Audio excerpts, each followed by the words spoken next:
subscribe to the Donnie Houston podcast, man.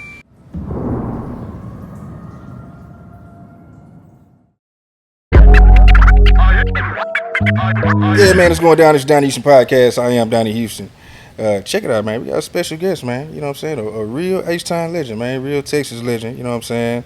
Hey, man, he gave me one of my first starts. You know what I'm saying? As far as just with getting records on the radio and, you know what I'm saying, taking me on the road and just really showing me what this music, you know, thing is really about, man. And boy, I represent that North Side, and I don't hold that against him. You know what I'm saying? Yeah. but hey, man, this is my boy, man, Slim Thug, man, aka Big Slim. What's going down? What's going on, Donnie Houston, man? First of all, congrats on the new platform, man. You know, I know you, so to see you build a platform, I'm proud of you, kid. Keep up the good work. I love the culture, you know what I'm saying? So I love to just, you know, I be watching y'all. It's a whole lot of Southside favoritism on this show, I would say. It's a lot Somebody of... told me that was like, man, Slim said Donnie Houston don't have nobody from the North on there. Nobody from the North. He just said the North Side gave him his own start, you know what I'm saying? He said it on his own show, you know what I'm saying? But but that ain't true, bro. I done had Paul on here. I done had J-Dog. You done been on here before it was on video. So early, people don't even remember. People don't even remember, right. yeah. But we day one. Yeah, know, yeah, so we for good. Sure. If you don't know, Donnie Houston produced Peaceful, one of my favorite songs I ever did. So, you know, we got history for real, you know.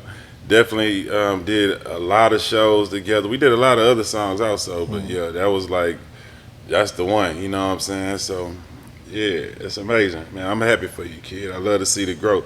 That's the thing about being around for a minute.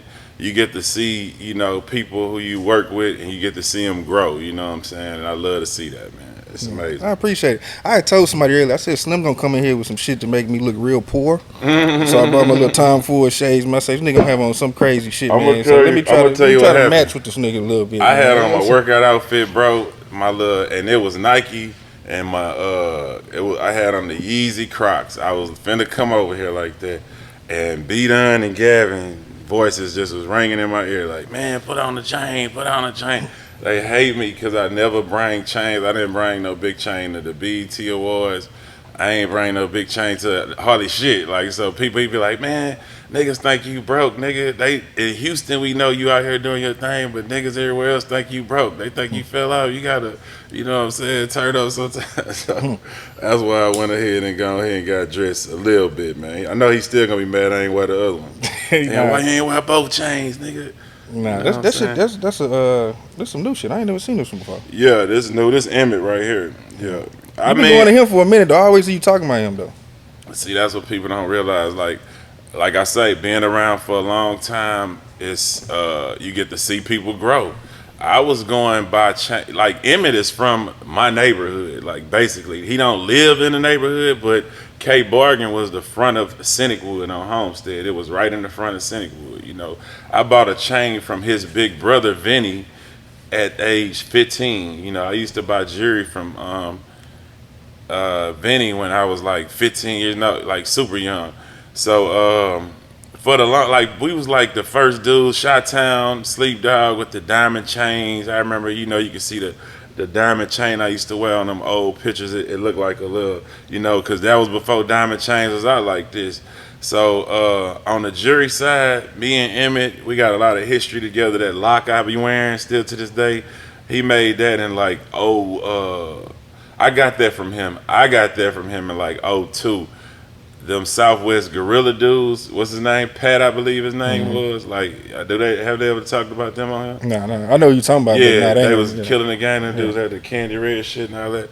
Yeah, so I remember he made it for him a long time ago, and then he ended up going to jail. And he say, man, I got that motherfucker. I remember you said I was like, hey, I still got that lock, man. So, you know, I seen Emmett them come from Homestead to now Westheimer, you know. Same thing with TV Johnny. Like, I still call him TV Johnny. Like, I mean, I even used to call him Johnny Dane because that's where I know him from. And King Johnny, you know what I'm saying, all of them. So it's like, I seen everybody grow, you know, and it's amazing, man. I love to see it. Yeah, for sure, man. I kind of got a bone to pick with you though, bro, because I mean I'm happy and like I'm really elated on one side, you know what I'm saying, because you ain't got this college degree. Right. But man, do you know what I had to do to get my shit, man? You know what I'm saying? And Oh I still yeah. owe them. I done went to school, dropped out, graduated, came back, graduated with honors, and here this nigga come make a few rap songs and they give him a damn degree, man. It's honorary. It's honorary. You know what I'm saying? At the same time, but at the same time, it was real work, man. They did give us a lot of work to do. They said that the work we was doing, the class would have to complete in a whole, semester or whatever, and it was some real work. But I enjoyed it, man. It was really work that I was interested in. You know what I'm saying? And that's tough. That's the tough part about learning. A lot of the times, like it be people teaching you about stuff you don't care about learning about. So being at TSU, I was actually interested in what they was teaching me. That's why I was able to, graduate top class with, what we Yeah, was you doing. excelled over there in that thing. Yeah. Man, it was beautiful, man. I was at home, and then at the same time, like I said, I love the environment. And I'm grown now, so I can get focused. I can, get off the bullshit and focus. So it was fun, though. How long did y'all actually shoot that? How long was that, man? How did it actually happen? Let's talk about that. So I got the call. I got a DM from Deion Sanders, like, hey, man, call me right quick or something. So I called him. He like, hey, they shooting the show in Houston, College Hill Celebrity Edition or whatever. I want you to get on there. I'm like, all right. He like, well, they shooting. You got to go in there like 2 days or some shit. Like it was like that fast. Oh, it was finna start in 2 days. You gonna have to go in like 2 days, like and be gone, and you can't come out the house because it's COVID protocol, because if anybody gets sick, the show over. It's only gonna be shooting for, so they keeping it closed and all that. So they was like, I was like, shit.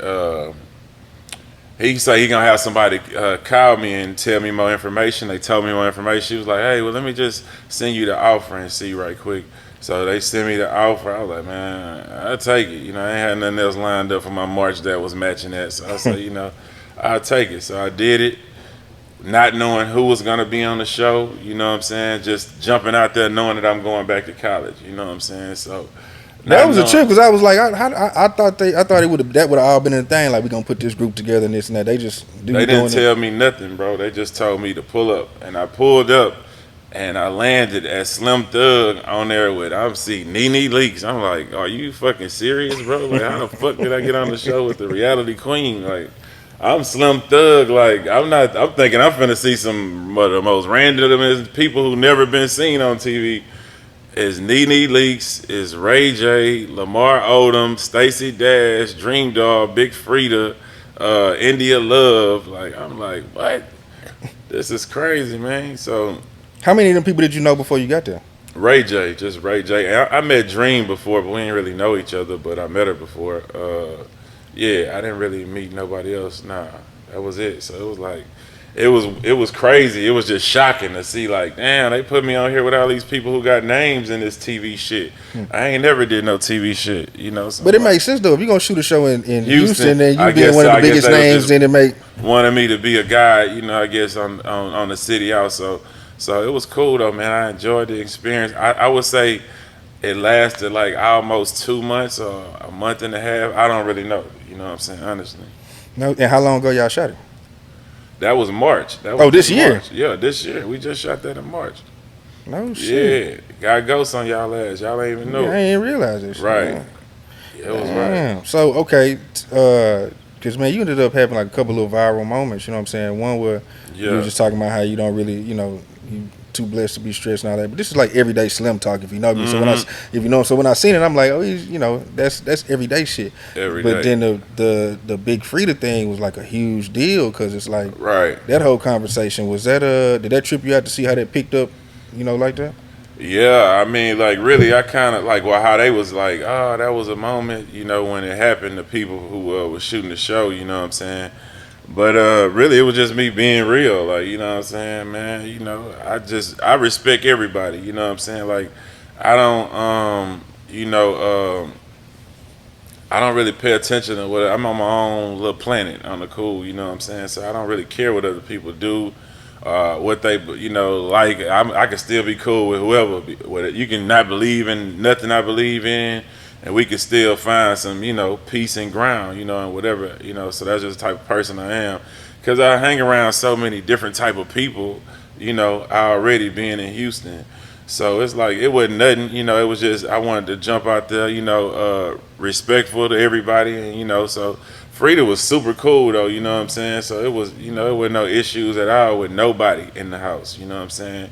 It was a good experience, I actually feel like we gained friendship through that with everybody, like so everybody was, getting along well. Hmm. What's something that you took away from that? What was like the biggest learning experience from that? It was just really personally stop boxing myself in so much. Like, you know what I'm saying? Like, I'm so stuck in, being independent, being able to do what I want to do, kind of, you know what I'm saying? It kind of let me do whatever I want to do. And if that's staying boxed out from everybody and just kicking it with my same, Rico and all my homeboys I've been with for the last 20 years, like, but at the same time, like, I should interact with more people, get to know new people, you know what I'm saying? Stuff like that. So I'm working on that. Uh, what I love from the experience was just the cultural growth I got from being at a HBCU, TSU. You know what I'm saying? I learned a lot of history about the school. You know what I'm saying? Being black, all that. You know what I'm saying? So it's like it was like I say, it was stuff I was actually interested in, and the professors and teachers there was excellent. So I had a good time. Yeah. What did any other opportunities in the future come from that? From like people want you to do other things because now you've been seen in this light. You know what I mean on that type of stage. On the cool, bro, I don't even know. Like honestly, my management and all that shit just be so random. We don't know what the fuck going on. We get a call and we'll see what's going down when we get a call. But a lot of the shit be, spur of the moment shit. Like when I ain't got nothing like directly. Oh yeah, it's going down. Nah. Yeah. Man, talk about with this whole thing with the name change. They had that article go out that was saying how you want to get away from the whole Slim Thug and just being Big Slim.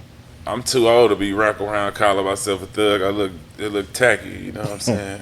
I'm 40, about to be 42 next month. I don't want to be running around here talking about I'm a Slim Thug, like, you know what I'm saying? Like, that was the young Slim, and I ain't thugging on nothing. I'm not out here busting nobody's head or nothing. I'm at home smoking weed, chilling, looking for bad bitches, like, I got a whole new mind frame. That was really more of a description than anything, being from the North, looking rugged, because we ain't give a fuck. Same outfit 3 days straight, braids not done, just looking grilled out at 15, it just was more of a description, as for me being a rapper. Like, I was so young and able to get a little success off this rap shit at 17. Like, I ain't really have to, do nothing crazy. Yeah, You know what I'm saying? Donnie Houston.